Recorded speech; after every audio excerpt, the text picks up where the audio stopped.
बिस्मिल्लाहिर्रहमानिर्रहीम। अस्सलाम वालेकुम।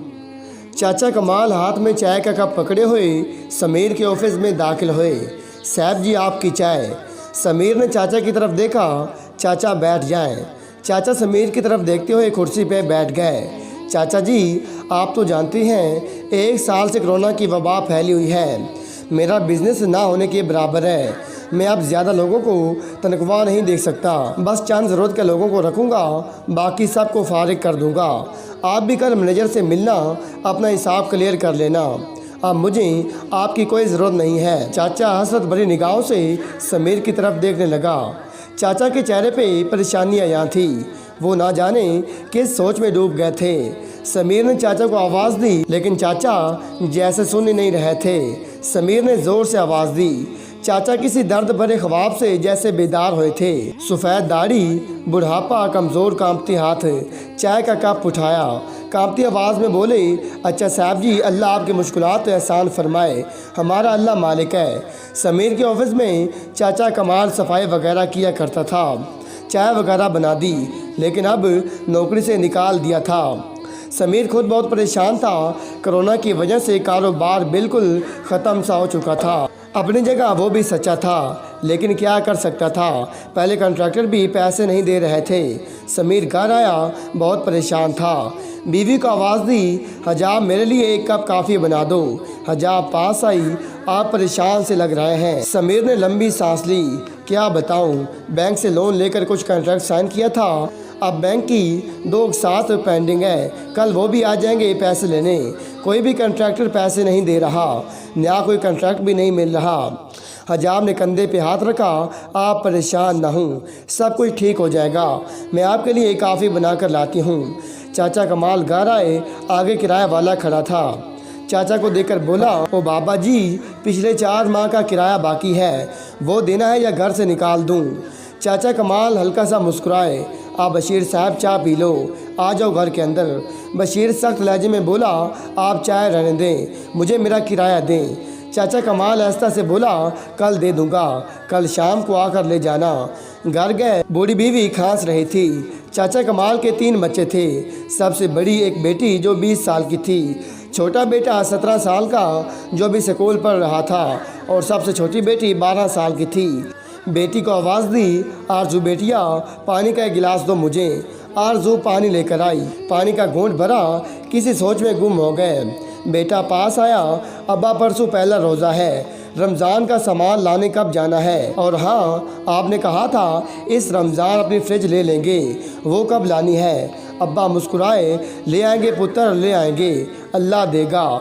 मगरिब की अजान होने लगी। सब वज़ू करने लगे, नमाज अदा की। दूसरे दिन बीवी बोली, ए जी सुनते हैं आपने आज काम पे नहीं जाना, टाइम देखे 9 बज गए हैं।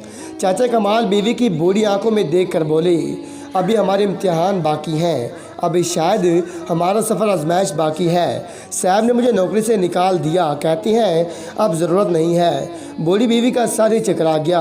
पास बैठी, रमज़ान शुरू हो रहा है, कल पहला रोज़ा है। बच्चे रमज़ान का सामान लाने की बात कर रहे थे, और अब हमारे लिए एक और इम्तिहान, कब हमारे खुशहाल दिन आएंगे। चाचा कमाल उदासी में बोले, अल्लाह वाले से परेशान ना हो। दूसरी तरफ बाज़ारों में लोगों का हजूम था। लोग सहर इफ्तारी का सामान खरीद रहे थे। सेब, केला, तरबूज, रूह अफ़ज़ा वगैरह लोग लिए जा रहे थे। चाचा कमाल का बेटा अपने दोस्त के साथ बाज़ार गया। उसके दोस्त ने भी सामान लेना था। चाचा कमाल का बेटा मुजम्मिल हसरत भरी निगाहों से देख रहा था, लोग कितना सामान लेकर जा रहे हैं। मैं भी अब्बा को जाकर कहता हूँ हम भी रमज़ान के लिए सामान ले जाएं। इधर चाचा कमाल ऑफिस से जो भी हिसाब मिला था, वो सारे पैसे लाकर मकान मालिक को दे दिए। अब जेब फिर से खाली हो गई। परेशानी का आलम था। जानता था बच्चे बाज़ार जाने का कहेंगे, बच्चों का सामना कैसे करता। हिम्मत की घर चले गए। बेटा देकर बोला, अब्बा आप ही ने ये सामान की लिस्ट लिख कर दी है, चलो हम भी सेब पहले लेकर आते हैं। आंसू पलकों के पीछे छुपा लिए। ऐसा से बोले, पुत्र मुझे परसों तनख्वाह मिल जानी है, फिर जाकर ले आएंगे। मुजम्मिल अफसरदगी में बोला, अब्बा वो हमारे हमसाए का बेटा है ना, गफ़ार मेरा दोस्त, मैं उसके साथ गया था, वो पूरे 5000 का सामान लेकर आया है। अब्बा चुप हो गए। आज पहला रोज़ा था। सहरी में खाने के लिए क्या था? वही रात का बना हुआ खाना। चाय बनाने के लिए ना दूध था, ना खाने के लिए दही। रात की बची हुई सब्ज़ी गरम की, सब ने सहरी की, इबादत करने लगे। अफ्तारी का वक़्त आया। बड़ी बेटी ने दाल चावल बनाए। छोटी बहन को बोला, जा हमसाये के घर से बर्फ़ मांग ला। छोटी बहन ने घर का दरवाज़ा खटखटाया। एक औरत ने दरवाज़ा खोला। हाँ, क्या है? आंटी, मेरी आपी कह रही है थोड़ी सी बर्फ़ देना। वो औरत मुंह बनाकर बोली, कोई नहीं है बर्फ़, हर रमज़ान तुम लोग आ जाते हो, हमने ठेका लिया हुआ है तुम लोगों का। छोटी बहन आफिया खामोश हो गई। वापस आने लगी। वो औरत बोली, रुक जा, आज ले जा, कल से ना आना। शाजिया भी रोज़े से थी। बर्फ़ लाकर दी आपी को। आपी से कहने लगी, आपी, आंटी ने इतनी बातें की है, मैं नहीं जाना कल से बर्फ़ मांगने। आपी समझ सकती थी, खामोश हो गई। सब अफ्तारी के लिए बैठ गए।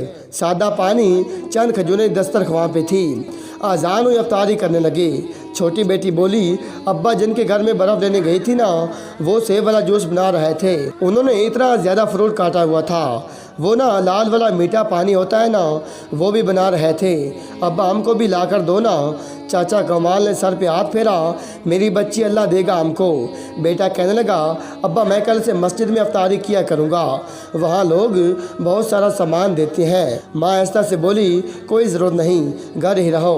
आज 10 रोज़े गुजर गए थे। बच्चे हर रोज़ पकौड़े समोसे या फल फ्रूट का कहते। अब्बा हर रोज़ टाल देते। मुजम्मिल ज़िद करने लगा, अब्बा हर रोज़ गर्म पानी से अफ्तारी करते हैं, कुछ भी नहीं है घर में, हमको आए सेब केले ला कर दो। चाचा कमाल मुस्कुराने लगे, अच्छा मैं जाता हूँ बाज़ार, लेकर आता हूँ। चाचा कमाल बाज़ार गए। पास सिर्फ 30 रुपए थे। एक फल वाले से पूछा, ये सेब कितने के किलो हैं? उसने बताया, ये 300 के और ये 350 के। हर चीज़ का रेट आसमान को छू रहा था। चाचा खामोश हो गए। फिर बोले, ये लो 30 रुपए, उसके जितने सेब आते हैं मुझे दे दो। दुकान वाला हंसने लगा, चाचा 30 रुपए का तो बस एक सेब ही आएगा। इत्तेफाक से समीर भी फल खरीदने आया था। वो अपनी कार में बैठा हुआ था। उसकी नज़र चाचा कमाल पे पड़ी। चाचा कमाल दुकान वाले से बोला, वो जो नीचे टोकरी में सेब केला पड़ा है वो दे दो। दुकान वाला बोला, चाचा वो मैं अपनी बकरियों को देता हूँ, ख़राब फल है वो। चाचा कमाल बोले, 30 रुपए रख ले, वो मुझे दे दे। मेरे बच्चों ने आज 10 रोज़े गुजर गए, एक दिन भी फ्रूट नहीं खाया, एक खजूर से अफ्तारी करते हैं, अल्लाह तुम्हारा भला करेगा। दुकान वाले को तरस आ गया। 30 रुपए वापस किए। जा चाचा साईं, टोकरी उठा कर ले जा। समीर सब कुछ देख रहा था। चाचा कमाल दुआएं देने लगे। ख़राब फ्रूट की टोकरी से कुछ सही से फल एक शापर में डालने लगे। साथ दुआएं दे रहा था। ये मंजर देखकर समीर की आंखों में आंसू आ गए। उसे अपनी अफ्तारी का दस्तरख्वान याद आया। तरह तरह के फल, पकौड़े, समोसे, बिरयानी, जूस, जाम, शीरें। दिल में एक तड़प सी पैदा हुई। चाचा कमाल पैदल तेज़ कदमों से चलता जा रहा था। अफ्तारी का वक़्त करीब था। समीर भी कार लिए पीछे पीछे जाने लगा। चाचा का घर देखा, फिर जल्दी से बाज़ार आया, ज़रूरत का सामान लिया। कार चाचा कमाल के घर के सामने पार्क की। दरवाजे पे दस्तक दी। मुजम्मिल ने दरवाज़ा खोला। समीर बोला, चाचा कमाल का घर यही है? मुजम्मिल ने हाँ में सर हिलाया। मैं उनका बेटा हूँ, अंदर आ जाएं। इतने में अज़ान होने लगी। समीर घर में दाखिल हुआ। देखा ज़मीन पे दस्तरख्वान बिछाया हुआ है। चंद खजूर एक प्लेट में थी और वो जला सड़ा सा फ्रूट काट कर प्लेट में रखा हुआ था। सादा पानी गिलास में भरा हुआ था। कार से फल फ्रूट निकाला, उनको दिया। कमाल चाचा की आंखों में आंसू आ गए। पकौड़े समोसे भी दिए। सबके चेहरे पे एक मुस्कुराहट सी छा गई। उनके साथ बैठ कर अफ्तारी की। चाचा की तरफ देखकर बोला, चाचा आप कल से ऑफिस आ जाना और हाँ, हर रोज़ अफ्तारी का सामान आपके घर पहुंच जाया करेगा। कमाल चाचा हज़ारों दुआएं देने लगे। समीर घर जा रहा था। आज दिल को एक अजीब सा सुकून महसूस हो रहा था। घर गया, आजाब से कहने लगा, कल से सिर्फ अफ्तारी का सामान, सिर्फ ज़रूरत का काटना। अफ्तारी एक खजूर से भी की जा सकती है, लेकिन बहुत से ऐसे लोग हैं जिनको एक खजूर भी मुयस्सर नहीं। कल से कुछ फ्रूट चाचा कमाल के घर भेज दिया करना। इतने में फ़ोन की घंटी बजी। दूसरी तरफ से दूसरी कंपनी का मैनेजर बात कर रहा था।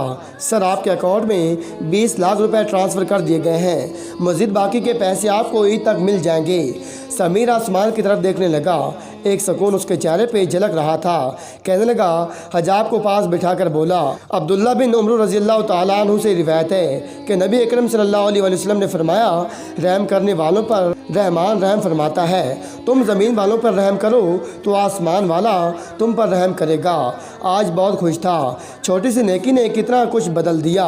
चाचा कमाल के घर मुस्कुराहटें खुशबू बनकर महकने लगी।